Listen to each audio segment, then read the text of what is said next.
What is up, guys? I'm Kyle at FAE, and today we're building a heavy-duty tie rod for the straight axle Suburban.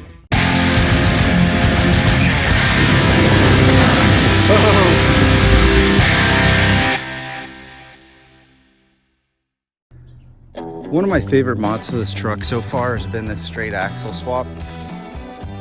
And besides some of the steering modifications I've done, it's relatively stock. That being said, one of the limitations I have right now is this tie rod. So you can see this thing's barely bigger than my thumb. It's hanging below the suspension, so it's pretty vulnerable down here when I'm on the trail. It can get hit by rocks and whatnot. So this is one of the things I've been waiting to change out. As you can see, these tie rod ends are just a little bit small, and this one's just one solid piece. So if that one went bad, I'd have to replace this whole thing or find a way to rebuild it. That end I can at least thread off, but these are starting to show their age. I don't know if this is the stock one that came with this axle, but if it is, it's almost 30 years old.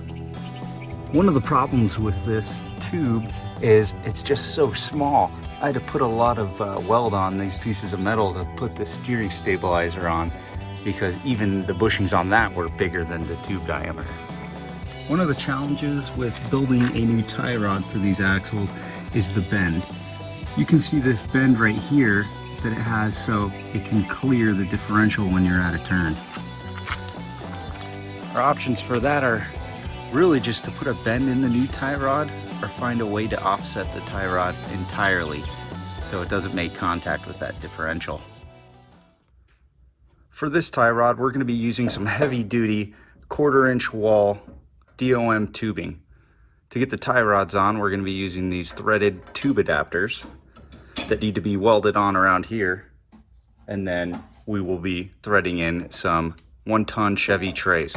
Because the taper on the stock Ford tie rod ends is different from these, we have two options. One, we can get a reamer and we can remount the knuckle to accept this part of the tray, or we can drill the knuckle out and insert one of these.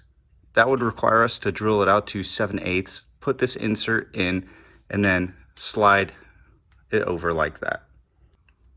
We could use a bend in the tubing to get us that distance away from the front axle, but these are going to require us to just drill the knuckles only, and then we won't have to worry about bending this heavy duty tube. That extra space up there will give us enough room so we can run a steering stabilizer, or hopefully later on hydraulic assist ram.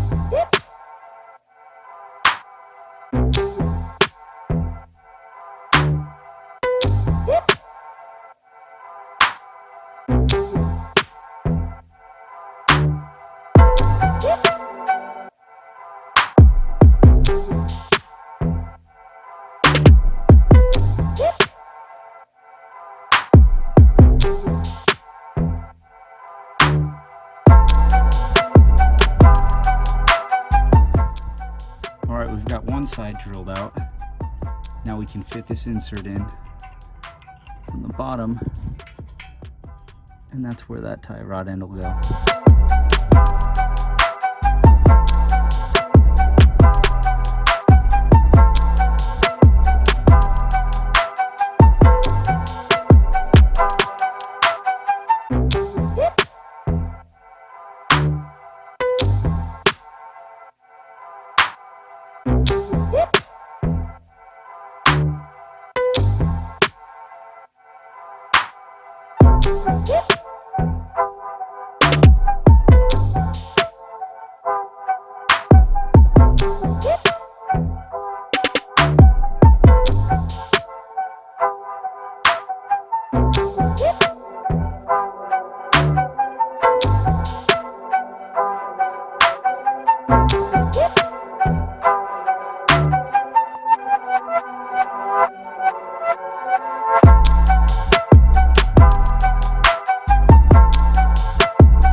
best welder out there, but what I like to do with these is have a first pass that goes over this valley where they connect, and then afterwards I do kind of a zigzag pattern and 2 passes. I'm just using a little 110 Lincoln welder flux core, so I just want to make sure I'm getting some good penetration. It's 2 passes. First I do one skinny one that just goes right down the gap, and then I do a second one that just is a nice and slow zigzag to make sure those 2 pieces of metal are connected.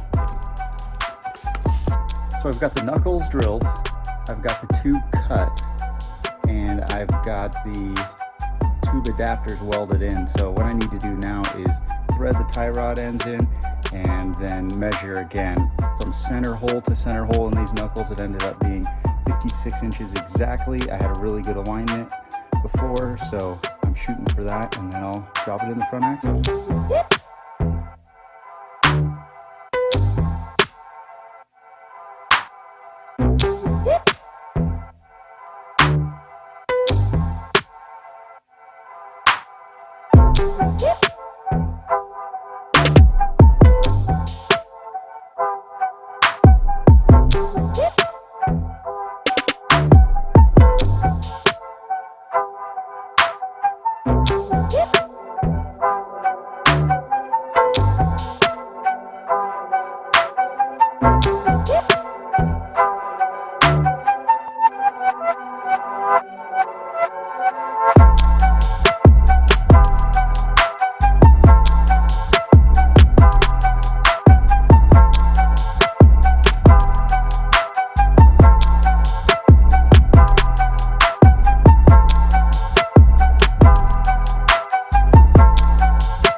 Alright, so the tie rod is built and it is installed. Went pretty well, didn't have a lot of hiccups. As you can see, there's no paint and there are no tabs welded on. That's because we got hydraulic assist on the way, and hopefully that'll be the next mod video for the Suburban. We'll throw it on there. If you like this video and you want to see more modifications done to the Suburban, hit subscribe. Thanks for watching. See ya.